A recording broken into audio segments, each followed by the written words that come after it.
Deus, Pai misericordioso de amor e bondade, Jesus, mestre e amigo, mais uma vez nos reunimos em Teu nome, Pai, para pedirmos a Sua palavra, pedirmos o Seu auxílio, para que possamos entender, compreender e colocar em prática tudo que aprendemos, caminhando sempre pelo caminho correto. Pedimos por aqueles que não puderam estar aqui hoje reunidos conosco, por, por nossas famílias, por aqueles que andam nas ruas, que estão nos hospitais, nos presídios, que o Senhor os ampare. Assim, Jesus, pedimos a permissão para iniciar mais esse estudo. Que assim seja.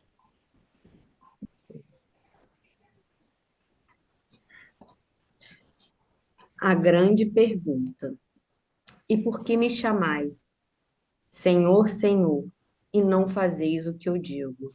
Jesus. Lucas capítulo 6, versículo 46. Em lamentável indiferença, muitas pessoas esperam pela morte do corpo, a fim de ouvir as sublimes palavras do Cristo.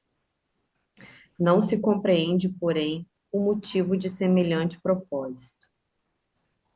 O Mestre permanece vivo em seu evangelho de amor e luz. É desnecessário aguardar ocasiões solenes para que lhes ouçamos os ensinamentos sublimes e claros. Muitos aprendizes aproximam-se do trabalho santo, mas desejam revelações diretas. Teriam mais fé, asseguram displicentes, se ouvissem o Senhor de modo pessoal em suas manifestações divinas.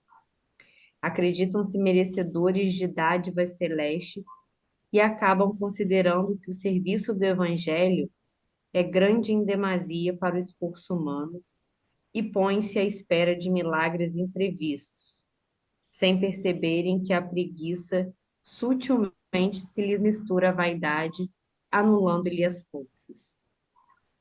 Tais companheiros não sabem ouvir o Mestre Divino em seu verbo imortal. Ignoram que o serviço deles é aquele a que foram chamados, por mais humildes lhes pareçam as atividades a que se ajustam. Na qualidade de político ou de varredor, num palácio ou numa choupana, o homem da terra pode fazer o que lhe ensinou Jesus. É por isso que a oportuna pergunta do Senhor deveria gravar-se de maneira indelével em todos os tempos, para que os discípulos, em lhes pronunciando o nome, nunca se esqueçam de atender sinceramente às recomendações do seu verbo sublime. Nesse trecho aqui, acho que Jesus chama a atenção, né, da gente. Na verdade, o texto chama a atenção da gente no sentido é, do que a gente chama, né, de Senhor, Senhor, e não faz isso que eu digo, é porque às vezes a gente se perde um pouco no que, nas oportunidades que a gente recebe, né? E aí a gente acha que aquilo não tem importância, porque ele fala que muitos aprendizes aproximam-se do trabalho santo, mas não mas desejam revelações diretas.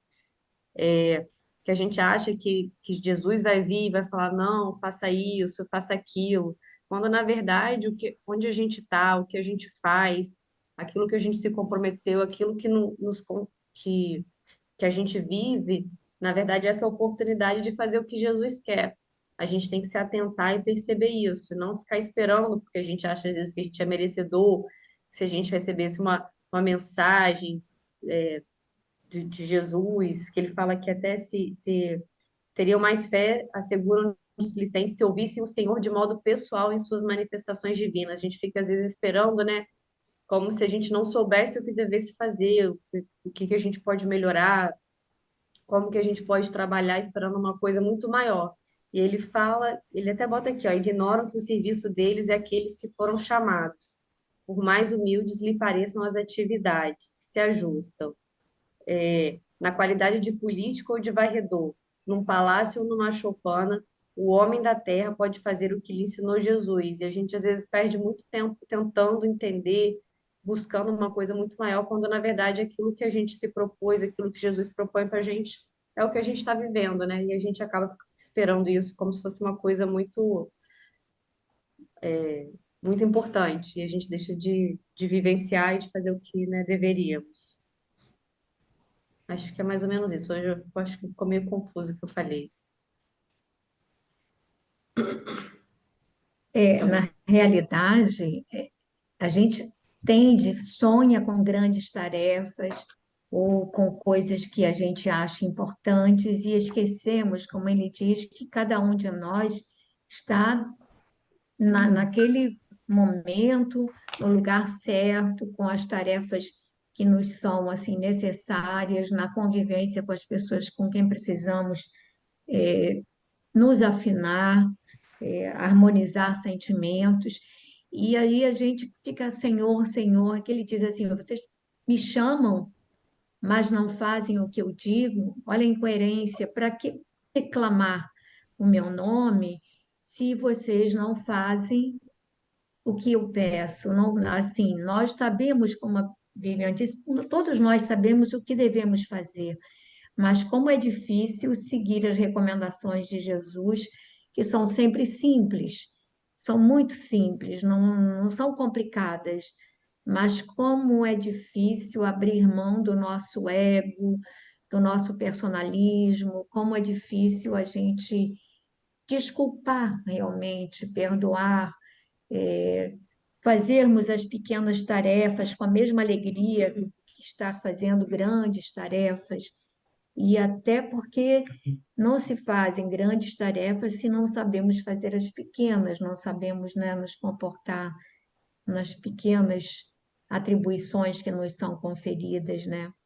Alguém gostaria de falar alguma coisa nesse, nessa questão, nessa primeira página?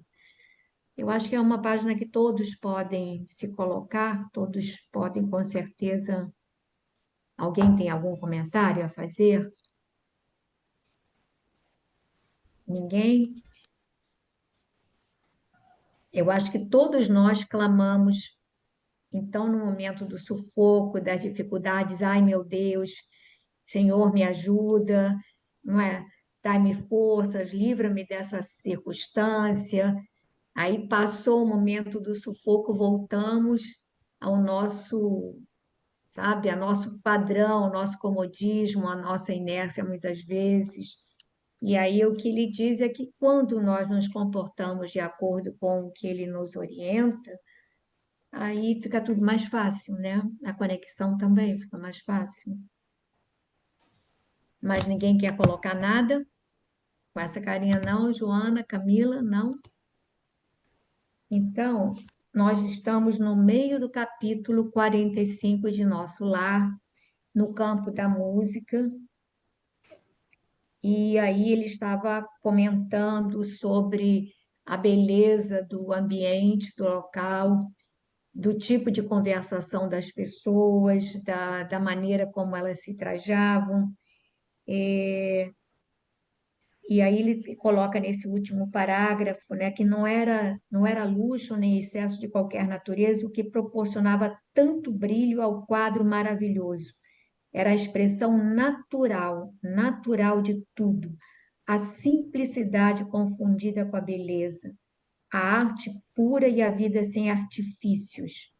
O elemento feminino aparecia na paisagem, revelando extremo apuro de gosto individual, sem desperdício de adornos e sem trair a simplicidade divina, ó, a simplicidade divina. Aí ele vai falar das grandes árvores, diferentes que se conhecem na terra, guarnecem belos recintos, iluminados e acolhedores. Eu acho que esse parágrafo que a gente leu, só recapitulei, ele faz uma síntese do que deveria ser a nossa vida se nós buscássemos, repara, a expressão é natural, então as pessoas são verdadeiras. A simplicidade confundida com a beleza, quer dizer, mas é uma beleza simples, sem ostentação, sem rebuscamento. É o elemento feminino que ele aparece com extremo bom gosto, mas ao mesmo tempo é um bom gosto sem desperdício de adornos e sem deixar de ter a simplicidade divina. E a gente aqui às vezes acha que estar bem é estar assim coberto de pompa e circunstância. E aí ele vai colocando como era essa sociedade seleta que frequentava o campo da música. Joana, você quer continuar agora a leitura? Estão me ouvindo hoje? Tive que entrar e sair porque estava ruim aqui o microfone de novo. Agora tá todo mundo me ouvindo. Tá. Então, tá bom. Não somente os pares afetuosos demoravam nas estradas floridas. Grupos de senhoras e cavalheiros entretinham-se em animada conversação, valiosa e construtiva.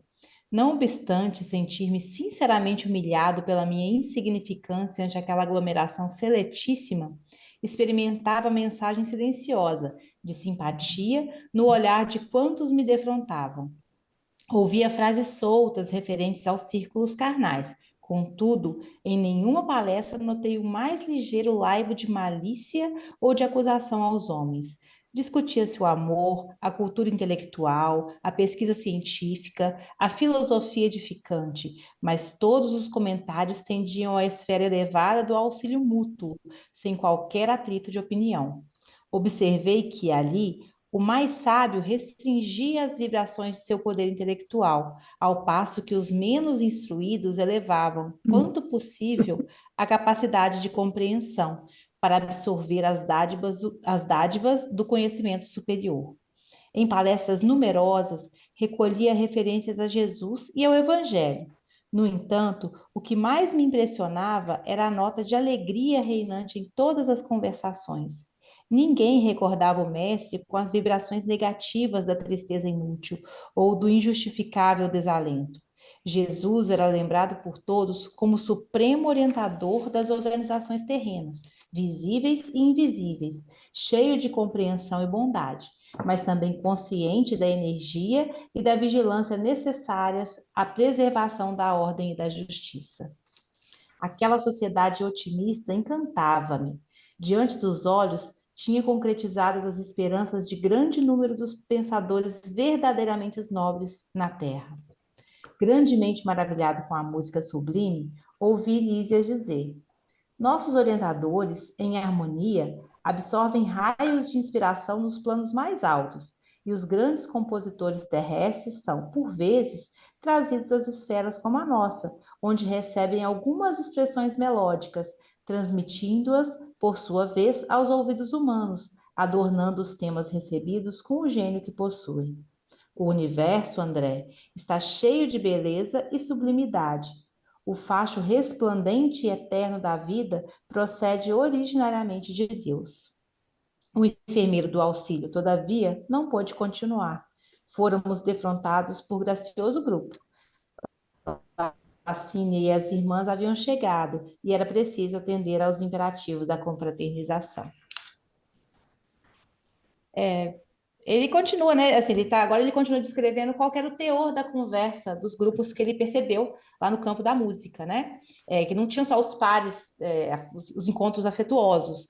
As pessoas conversavam dos mais diversos temas, inclusive ligados à esfera terrestre, mas ele não notou nenhum tipo de comentário negativo, né? Todos os comentários que ele ouvia eram edificantes, né? Ele ainda fala, ele coloca que discutia-se o amor, a cultura intelectual, pesquisa, filosofia, tudo visando ao auxílio, né? Eles estavam trocando experiências para todo mundo poder crescer. E eu achei interessante aqui, eu não sei se eu entendi certo, é que parece que as pessoas elas tentavam se conectar, então aquele que era mais sábio ele restringia as vibrações do seu poder. Eu acho que ele tentava se fazer entender por alguém que não tinha o mesmo nível não sei se eu posso falar, no mesmo nível de instrução, ou de evolução, ou de conhecimento. Aquele que era menos instruído, ele tentava elevar o seu poder de compreensão, enquanto aquele que era muito sábio, ele restringia o seu poder intelectual para ver um equilíbrio e as pessoas poderem trocar as experiências que elas tinham ali, né? E aí se falava de Jesus e do Evangelho, mas não num tom de desalento, né? Era sempre um tom com alegria e lembrando como Jesus como orientador das organizações terrestres, né?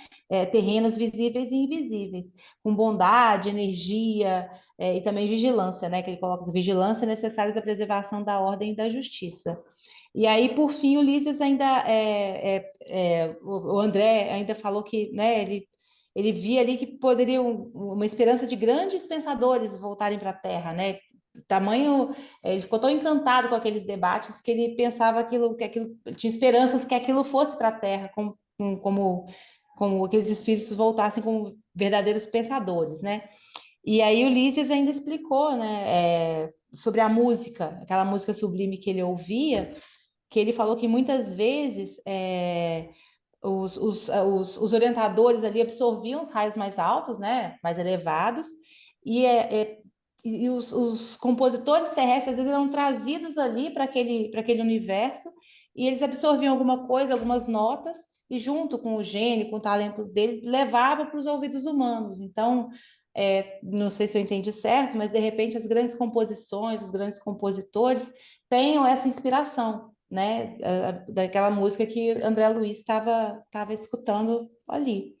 E aí o Ulisses teve que interromper a conversa porque o grupo, né, da noiva dele com as irmãs estava chegando para que eles pudessem desfrutar ali do encontro.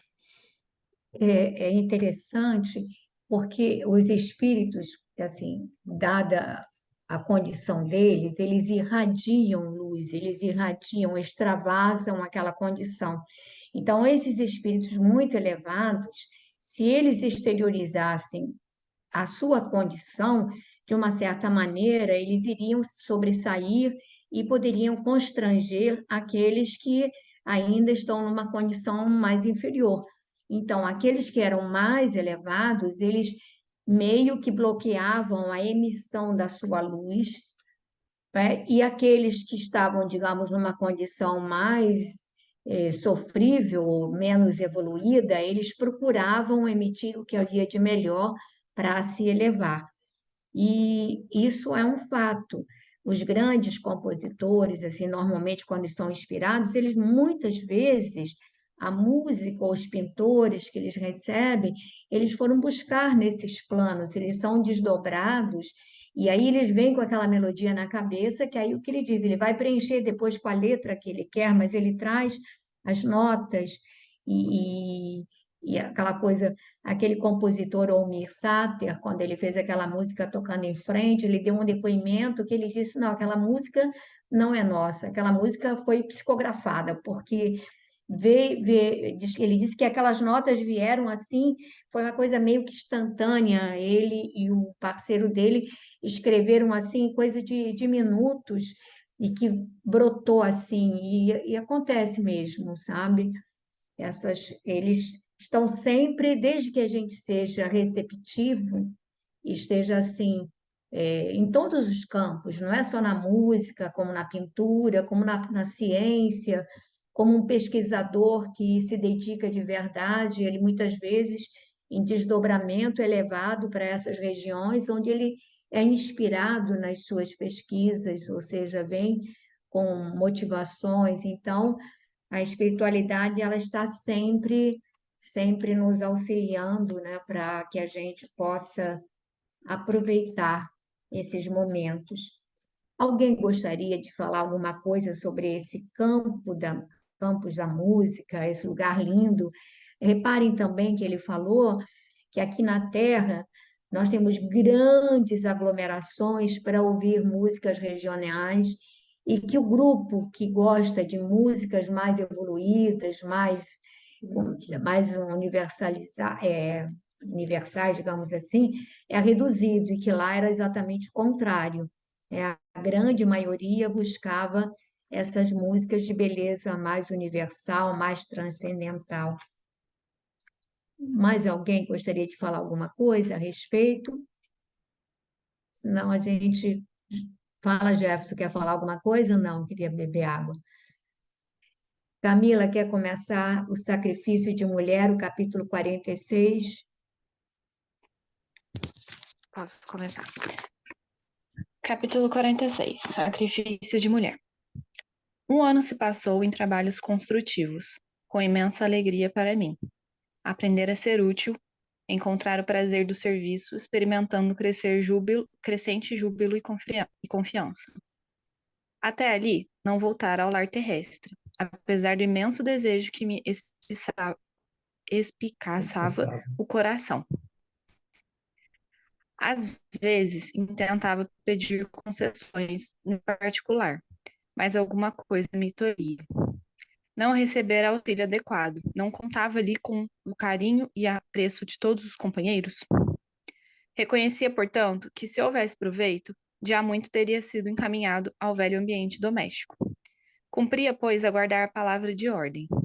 Além disso, não obstante desdobrar atividades na regeneração, Acho que ela caiu. Caiu? É. Sumiu, né? Sumiu. Continua aí, João, por favor. Caiu mesmo. Além disso, não obstante desdobrar atividades na regeneração, o ministro Clarencio continuava a responsabilizar-se pela minha permanência na colônia. A senhora Laura e o próprio Tobias não se cansavam de me lembrar esse fato. Por diversas vezes tinha defrontado o generoso ministro do auxílio e, no entanto, mantinha-se ele sempre silencioso sobre o assunto. Aliás, Clarencio nunca modificava a atitude reservada no desempenho das obrigações concernentes à sua autoridade. Apenas pelo Natal, quando me encontrara nos festejos da elevação, tocara levemente no assunto, adivinhando-me as saudades da esposa e dos filhinhos. Comentara as alegrias da noite e asseverara não andar longe o dia em que me acompanharia ao ninho familiar. Agradeci comovidamente, esperando, cheio de bom ânimo. Entretanto, atingíramos setembro de 1940 sem que visse a realização de meus desejos. Confortava-me, porém, a certeza de haver preenchido todo o meu tempo nas câmaras de retificação, com serviço útil. Não descansara, nossas tarefas prosseguiam sempre, sem solução de continuidade. Habituara-me a cuidar dos enfermos, a interpelar-lhes os pensamentos. Não perdia de vista a pobre Elisa, encaminhando-a de maneira indireta a melhores tentames. À medida, porém, que se consolidava meu equilíbrio emocional, intensificava-se minha ansiedade de rever os meus. A saudade doía fundo. Em compensação, de longe em longe, era visitado por minha mãe, que nunca me abandonou à própria sorte, embora permanecesse em círculos mais altos. A última vez que nos avistáramos, ela me disse que tencionava cientificar-me de projetos novos. Aquela atitude maternal de suave conformação nos sofrimentos morais que lhe feriam a alma sensível comovera-me profundamente. Que novas resoluções teria tomado? Intrigado, esperei-lhe a visita, ansioso de conhecer-lhes os planos. Vamos parar aí, João? É que ele relata, né, que já havia se passado um ano, né, ele em trabalhos intensos, né, ele, né, imerso ali nos trabalhos, se dedicando, elevando o seu padrão vibratório, né, através do trabalho, através do auxílio no bem.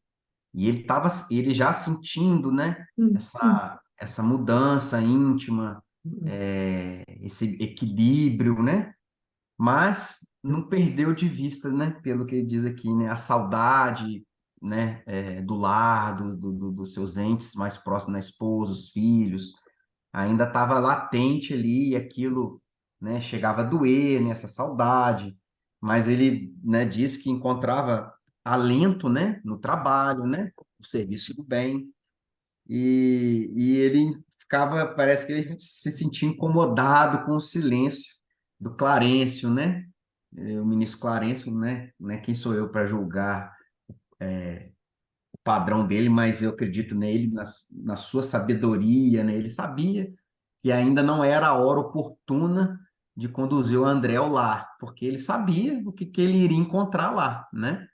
A gente vai ver mais para frente aí, né? Então ele acha, ele tipo assim, acha que esse silêncio, né? Justamente não era nem para perturbar o André, né? Para não dizer os motivos dele ainda não poder ir ao lar, e também essa preparação dele, né? Porque ali, nesse período em que ele não poderia retornar ao lar, fazer essa visita, ele estava se preparando. Então, quantas, né? Nós já lemos para trás aqui quantas situações ele não viu, de casos e casos que vão servir de base para ele, para quando ele se defrontar com uma situação totalmente nova lá no lar dele lá.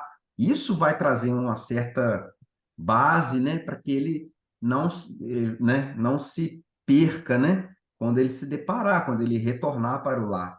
E ele continua falando, que ele estava esperando no Natal, só que já estava lá em setembro do ano e o ministro Clarencio, nada, né? Mas ele tinha o conforto da mãe, que vinha ali, né? Olhar por ele. E a gente ainda percebe uma ponta de vaidade dele aqui, não sei se eu estou interpretando errado, né? É, que ele fala assim, né? A saudade doía fundo. Em compensação, de longe em longe era visitado por minha mãe, que nunca me abandonou à própria sorte.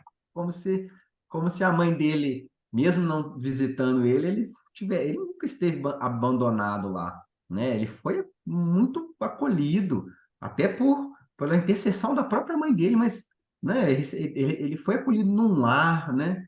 Com pessoas que a gente, né, por hora a gente não teria ligação com ele, mas ele foi acolhido, a dona Laura, o Lísias, Tobi, todos ali o acolheu, ele nunca esteve entregue à própria sorte, mas ainda ali essa pontinha, né, é, às vezes talvez do orgulho um pouco ferido, de não ter ainda, né, o seu desejo atendido, mas é que a vinda da mãe dele ali, né, o confortava, e ele fala, né, que ele continua intrigado, esperando essa visita, né?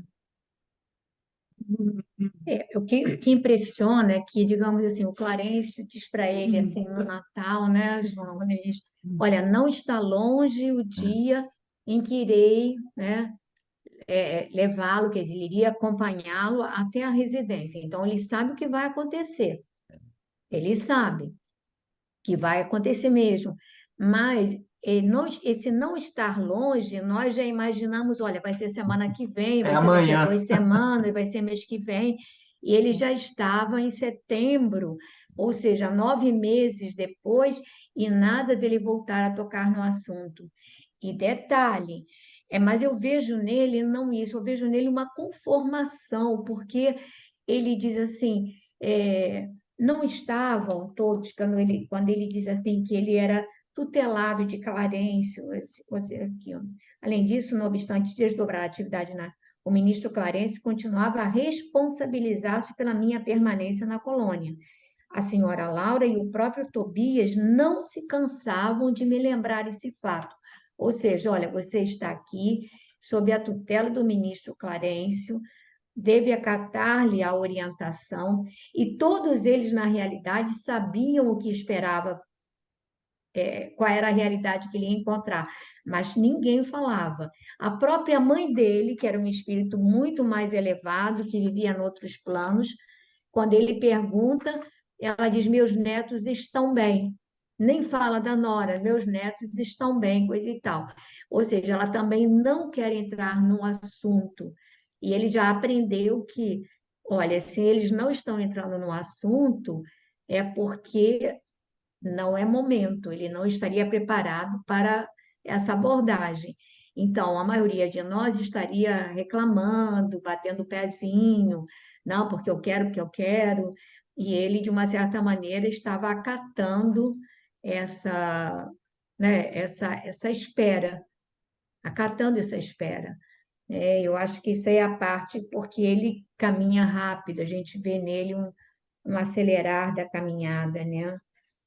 Alguém gostaria de comentar alguma outra coisa desse momento aqui do nosso André? Não? Bom, Camila, sua internet caiu, você quer ler agora um pouquinho? Pode ser. Ela tá meio ruim. Todo mundo pra mim tá congelado. Aí, se tiver ruim, você me avisa, tá? Tá bom, Está todo mundo te ouvindo bem. nós estamos te ouvindo por enquanto. Ah, então tá. Com efeito, nos primeiros dias de setembro de 1940, minha mãe veio às câmaras e, depois das saudações carinhosas, comunicou-me o propósito de voltar à Terra. Em tom afetuoso, explicou o projeto. Mas, surpreendido e discordando da semelhante decisão, protestei. Não concordo. Voltar a senhora à carne? Por quê? Internar-se de novo no caminho escuro sem necessidade. Mostrando nobre expressão de serenidade, minha mãe ponderou. Não consideras a angustiosa condição de teu pai, meu filho? Há muitos anos trabalho para erguê-lo, e meus esforços têm sido improfícuos. Laerte é hoje um séptico de coração envenenado. Não poderia persistir em semelhante posição, sob pena de mergulhar em abismos mais fundos. Que fazer, André? Terias coragem de revê-lo em tal situação, quivando-te ao socorro justo? Não, respondi impressionada. Trabalharia por auxiliá-lo, mas a senhora poderá ajudá-lo mesmo daqui. Não duvido. No entanto, os espíritos que amam verdadeiramente não se limitam a estender as mãos de longe. De que nos valeria toda a riqueza material se não pudéssemos estendê-la aos entes amados? Poderíamos, acaso, residir num palácio relegando os filhinhos à intempérie? Não posso ficar à distância. Já que poderei contar contigo aqui, doravante reunir-me-ei a Luísa, a fim de auxiliar teu pai a reencontrar o caminho certo. Quer comentar, Camila? Pensei e redargui. Estamos Ah, ouvindo. Camila, você está nos pode ouvindo? ser. Quer comentar? Tô. Tá travando? Caiu. Posso falar? É melhor Vocês você estão me tirar Pode, a ouvindo? pode imagem. falar. Tá, eu desliguei o vídeo para melhorar. Então, aqui, a mãe do André quer voltar à Terra, porque o pai dele está numa situação muito complicada, e ela vê que a melhor alternativa nessa situação é ela voltar, porque ela, de longe, pelo que eu entendi, né, a ajuda não estaria sendo suficiente. Então, aqui, é muito bonito de ver o amor que ela tem por ele, né, essa consideração que ela tem.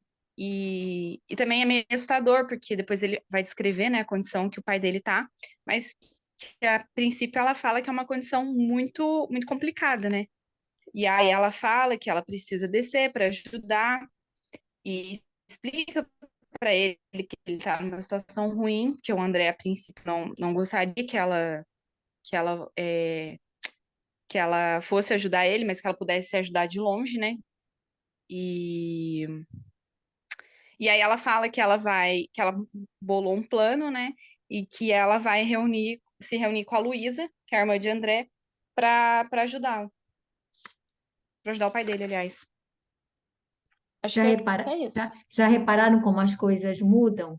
Antes, ele não queria, a gente fica só pensando na terra, querendo voltar à terra. Agora, quando a mãe diz que vai retornar, ele já está preocupado, porque por que que a senhora precisa? A senhora pode ajudá-lo daqui? Ou seja, não quero que a senhora vá, só quero que a senhora fique. Então, vão mudando os conceitos, ele percebe que, digamos, o perigo não é no plano espiritual, o perigo é aqui. Agora, o pai dele está tão mal que ela diz que Laerte é hoje um cético do coração envenenado. Não poderia persistir em semelhante posição sob pena de mergulhar em abismos mais fundos. Ou seja, ela teme que ele possa acabar sendo arrastado para regiões ainda mais tenebrosas, mais difíceis, e não vai ter condições de auxiliá-lo.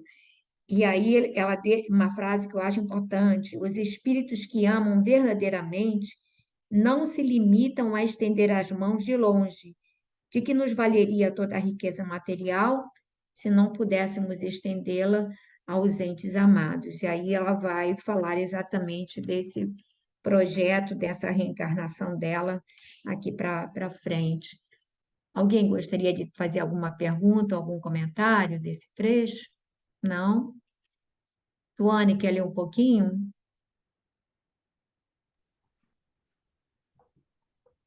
Só um minuto. Pensei e redargui. Insistiria, no entanto, com a senhora. Não haverá meios de evitar essa contingência? Não, não seria possível. Estudei detidamente o assunto. Meus superiores hierárquicos foram acordos no conselho. Não posso trazer o inferior para o superior, mas posso fazer o contrário. Que me resta senão isso? Não devo hesitar um minuto. Tenho em ti o amparo do futuro. Não te percas, pois, meu filho, e auxilia tua mãe. Quando tu puderes transitar entre as esferas que nos separam da crosta, entre mentes, zela por tuas irmãs, que talvez ainda se encontrem nas sombras do umbral, em trabalho ativo de purgação.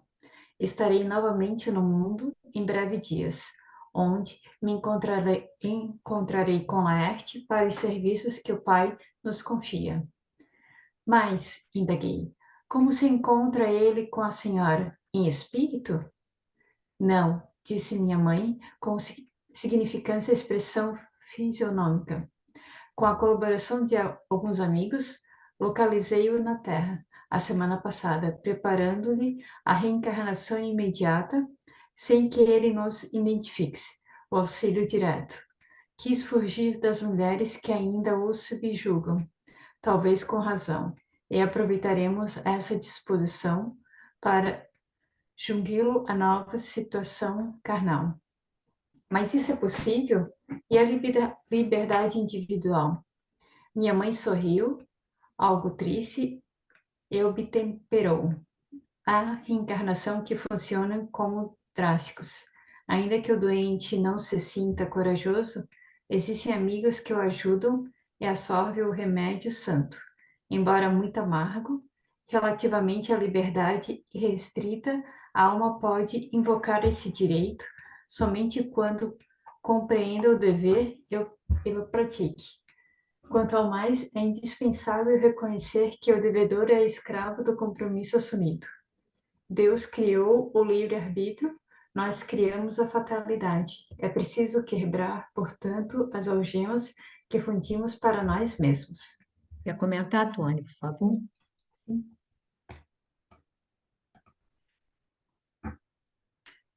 É interessante que ela mostrou que, tipo, porque o questionamento do André, como é que ela iria voltar e já tá atuando junto ao pai sem que ele reconhecesse, né? Então, acho que até para ele mesmo foi algo foi algo difícil para entender como seria isso tão rápido, né? Que tipo que ela falou que já estaria indo para lá em poucos dias.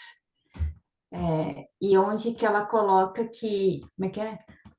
Não posso, que ela coloca, não posso trazer o inferior para o superior, mas posso fazer o contrário. E que daí onde que ela que diz que não deve hesitar em nenhum minuto, e ela tem com o André o amparo para o futuro, para que ele, quando ele possa transitar pelas câmeras, pelas esferas, né? Ele possa também auxiliar as irmãs dele, que hoje se encontram na zona de umbral e no trabalho. E de onde que ela também faz a ponderação do que ele considera, né? Mas isso é possível? E a liberdade individual, que daí onde ela faz a colocação, como é que é? Ainda que o doente não se sinta corajoso, existem amigos que o ajudam a sorver o remédio santo, embora muito amargo. Então, ela tentou explicar para ele como seria mais ou menos a abordagem dele junto ao pai para tentar fazer essa recuperação. Seria isso? Na realidade, nessa questão, ele vai mostrar para a gente que existem vários tipos de reencarnação. Então, há reencarnações que são assim, planejadas, vários espíritos interferem para ver assim a melhor programação há todo um critério, toda uma estrutura, e há reencarnações que elas são meio drásticas, a gente diz que são compulsivas. Não, compulsão. Sim, elas são compulsórias, né? Na realidade, ele estava tão atrelado a essas duas irmãs que não havia meios de retirá-lo. Mas quando ele manifestou o desejo de se afastar delas, eles aproveitaram, quer dizer, ele vinha sendo é, acompanhado, né? Vinha sendo assistido, eles só estavam esperando uma brechinha para poder retirá-lo e recambiá-lo para a reencarnação, ou seja, ele não vai ter nem noção do processo reencarnatório, ele simplesmente foi retirado e passado para um processo de reencarnação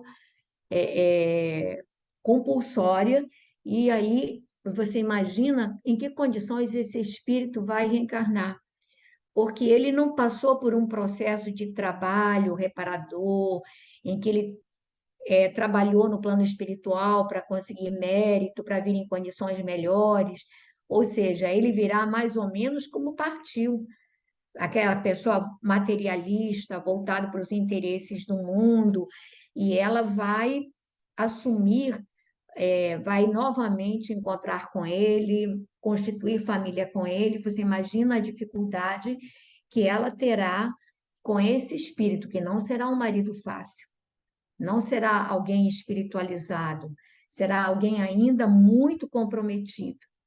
E aí ela, junto com ele, ela vai receber essas duas parceiras que tinham sido casos dele quando encarnado, e ainda vai receber as duas filhas que também, por terem tido uma vida fácil, acabaram se perdendo nos prazeres do mundo e perderam, digamos assim, a reencarnação. Então, ela vai ter essas 4 filhas em condições bem difíceis, quer dizer, um marido difícil, e 4 filhas voltadas muito para esse lado do prazer, da sensualidade, que ela vai ter que trabalhar, desde crianças, vai ter que trabalhar esses espíritos. Então, ela é um espírito, digamos assim, elevado, mas o que a aguarda é bem difícil.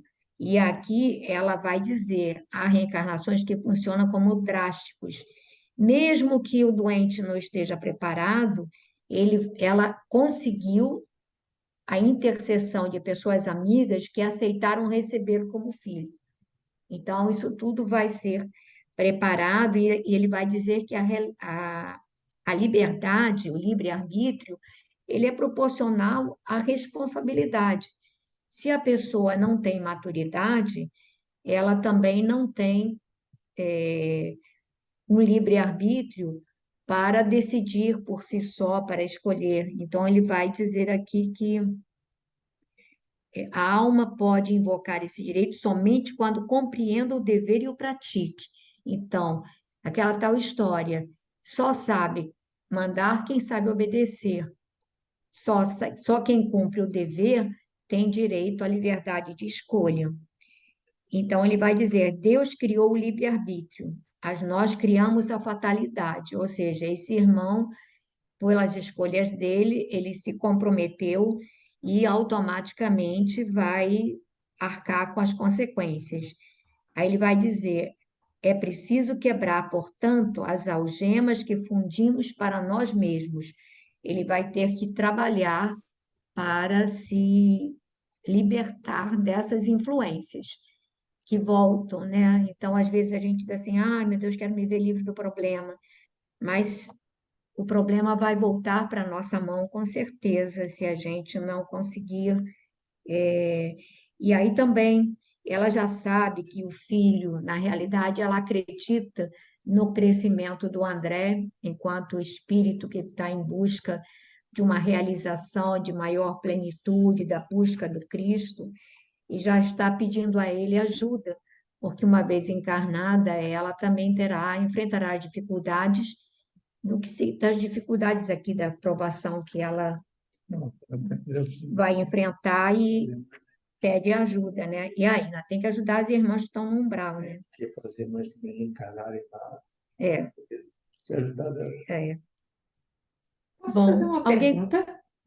fala, então.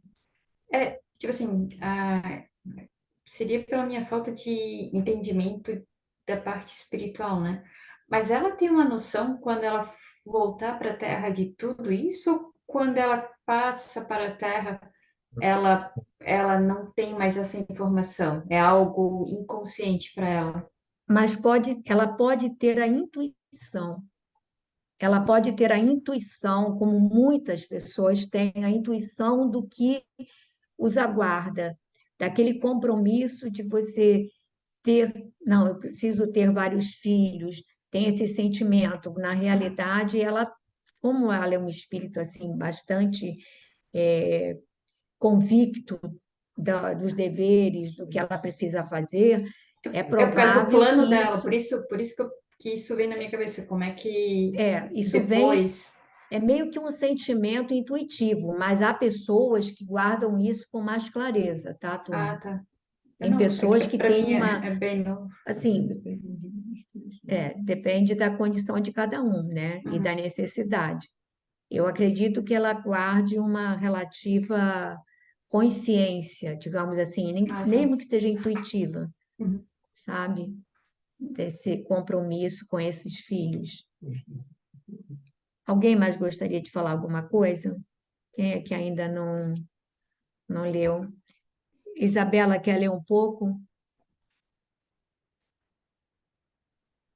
Ler. No Enquanto me perdi em graves pensamentos, né? Isso. Enquanto me perdi em graves pensamentos, continuou ela, retomando as anteriores observações.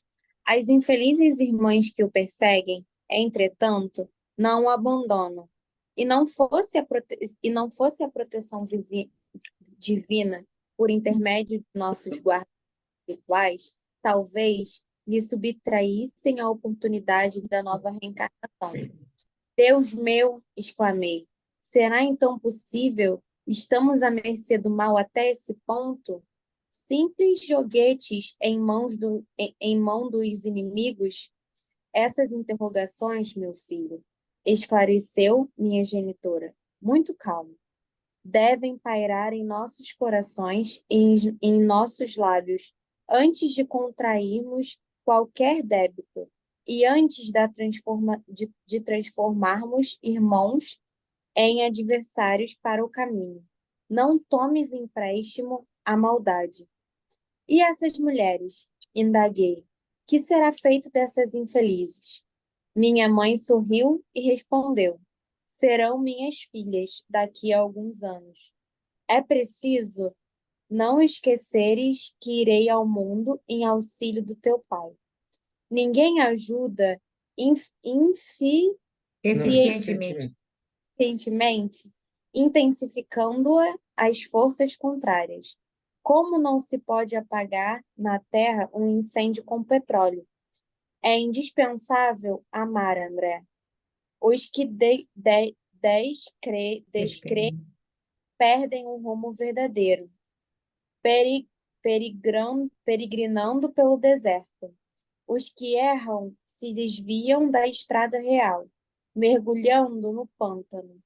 Teu pai é hoje um séptico, e essas pobres irmãs suportam pesados fardos na lama da ignorância e da ilusão.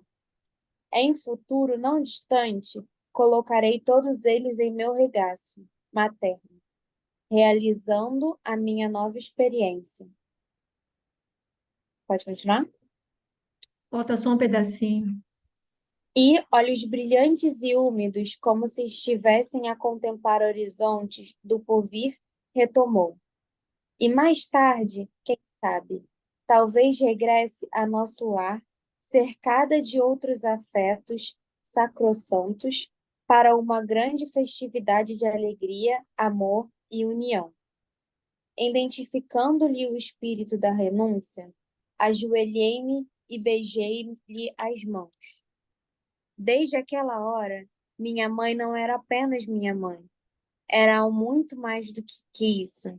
Era a mensageira do amparo, que sabia converter verdugos em filhos do coração, para que lhes retomassem o caminho dos filhos de Deus.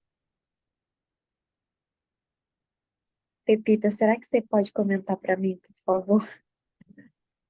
Esse trecho, olha só, esse trecho, quando ela diz assim, as infelizes irmãs que o perseguem, entretanto, não o abandonam, e se não fosse a proteção divina, por intermédio dos nossos guardas espirituais, ou seja, dos espíritos que vão guarnecer essa gestação, talvez lhe subtraíssem a oportunidade da nova reencarnação. Ou seja, a ação dessas irmãs sobre ele, o espírito reencarnante, poderiam provocar o aborto, um aborto natural, poderiam interceptar o progresso da gestação. E aí ele diz assim: meu Deus, mas estaremos à mercê do mal a esse ponto? E aí o que a mãe dele fala é para todos nós. Essas interrogações, ou seja, estaríamos à mercê do mal, devem pairar em nossos corações e em nossos lábios antes de contrairmos qualquer débito e antes de transformarmos irmãos em adversários para o caminho. Não tomes empréstimos à maldade. Ou seja, uma vez contraído ou feito conluio, ou seja, o Laerte, ele buscou essas moças por vontade própria. Eram vínculos extraconjugais que ele manteve por próprio prazer. Elas se imantaram a ele. Para elas, ele era o parceiro que elas queriam ter. E aí ele não achou que, digamos assim, agora eu não quero mais, eu estou livre, não me interessa. Mas os vínculos mentais e psíquicos foram estabelecidos e a pessoa não se desvincula assim tão facilmente. O André Luiz, ao longo da obra dele, ele vai dizer que a gente precisa ter muito cuidado com qualquer vínculo afetivo que nós estabeleçamos, porque o fato de repente, a gente dizer, olha, não quero mais, não significa que a coisa simplesmente se rompa assim, com essa facilidade. Às vezes, há vínculos que permanecem e que vão criar, digamos assim, dificuldades para a gente no futuro. E é por isso que ela diz: ora, se você não quer ter o compromisso ou o assédio de mentes, digamos assim, vinculadas à sombra, então que a gente não estabeleça esses conluios, né? E aí que ele vai dizer, não tomes empréstimo à maldade. E aí depois a gente vai ver a capacidade dela de renúncia para o acolhimento, porque eu vou dizer, gente, não vai ser nada fácil. Pensa bem, tem um marido que está muito distante do padrão mental e espiritual dela. Então, vai ser um marido que em momento nenhum conseguirá compreendê-la, porque ela está lá na frente e ele está aqui. Enquanto ela é espírito, ele é todo voltado para as questões materiais, provavelmente vai continuar com essa busca do prazer, enfim, poderá continuar com o mesmo processo da infidelidade, talvez. E aí virá com 4 filhas, todas comprometidas nessa área. Pensa bem, que quanto essa mãe não terá agonias, quanto ela não terá que lutar para colocar essas filhas no caminho do bem. Ela só terá a Luísa, que é aquela filha dela mais velha, que está numa boa condição, que virá para ampará-la. A espiritualidade normalmente sempre coloca ao lado de um trabalhador, alguém que vem com uma missão dessas, alguém que possa ser um suporte, alguém que possa, senão a pessoa também não aguentaria. Então, essa filha, Luísa, virá como, digamos assim, aquele ponto de apoio, alguém que saberá entender essa mãe, que saberá ser a esperança, o alento, mas provavelmente será uma vida de muita luta. Provavelmente eles já devem ter retornado, a mãe dele já deve ter retornado para a espiritualidade, já deve, com certeza, dado conta desse recado. Alguém gostaria de tecer algum comentário sobre esse capítulo? Só uma dúvida. Isso pode se tornar uma bola de neve? Você falou dele não melhorar, até que ponto? Quando para isso? Né? Tipo, Bom, só vai parar quando ele quiser mudar, mas não então é? ela foi teoricamente resgatar ele. Mas se É, ele não melhorar, até que ponto ele se afunda? olha só, Jefferson, eu já falei várias vezes do caso dessa grande escritora, médium, Ivone do Amaral Pereira.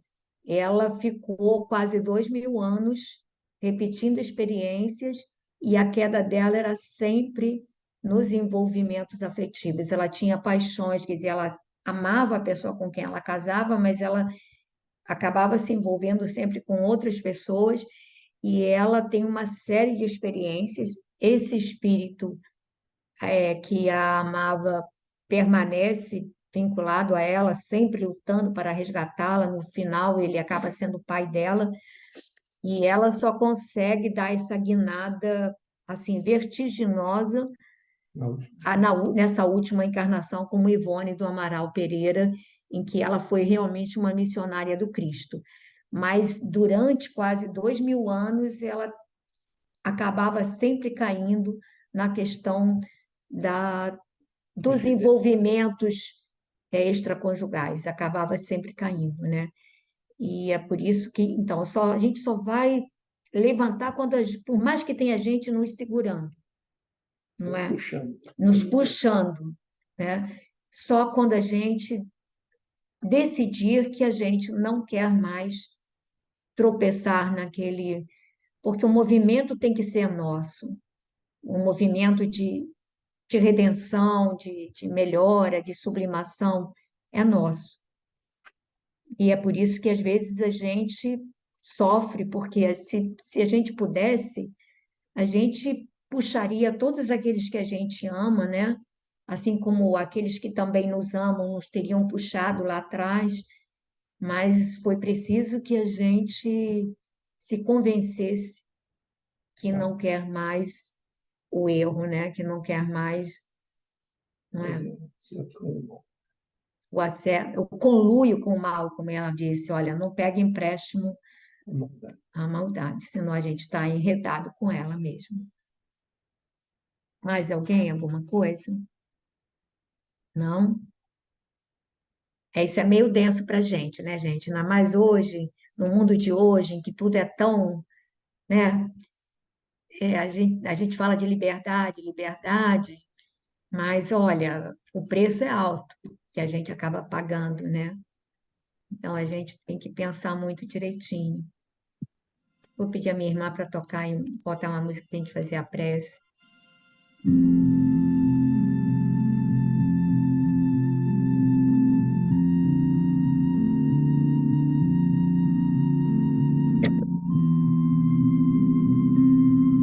Então, nesse momento,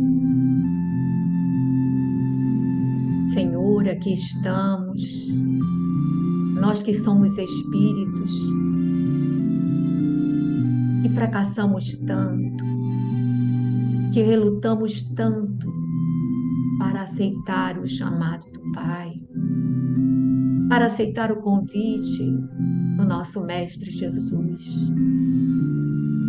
Aqui estamos, Senhor, a te pedir que nos auxilies, para que não fiquemos apenas a apelar, a te pedir ajuda, mas que possamos, Mestre amado, determinar-nos a seguir as tuas orientações, as diretrizes do teu evangelho de amor e de luz. Ajuda-nos, Senhor, a superar as nossas tendências inferiores, a policiar, Mestre querido, os nossos equívocos, os nossos vícios, as nossas fragilidades. Ampara-nos para que possamos ser mais fortes, lutar contra as tentações que ainda se demoram em nosso coração. Ajuda-nos, Senhor, para que possamos realmente procurar seguir teus passos, aprender contigo o caminho do trabalho, da humildade, da renúncia, do sacrifício. Possamos, Senhor, perceber que, embora tudo nos seja lícito, nem tudo nos convém. Então, ajuda-nos, Senhor, para que possamos realmente melhorar-nos, abandonar as sombras e buscar a luz do Teu Evangelho. Todos os espíritos que foram trazidos para participar desse momento possam igualmente ser amparados, serem auxiliados. Que aqueles que estão em preparação para o retorno ao planeta se fortaleçam, sejam munidos de esperança e de bom ânimo para enfrentar uma nova etapa, mais determinados a superar as más tendências. Que assim seja.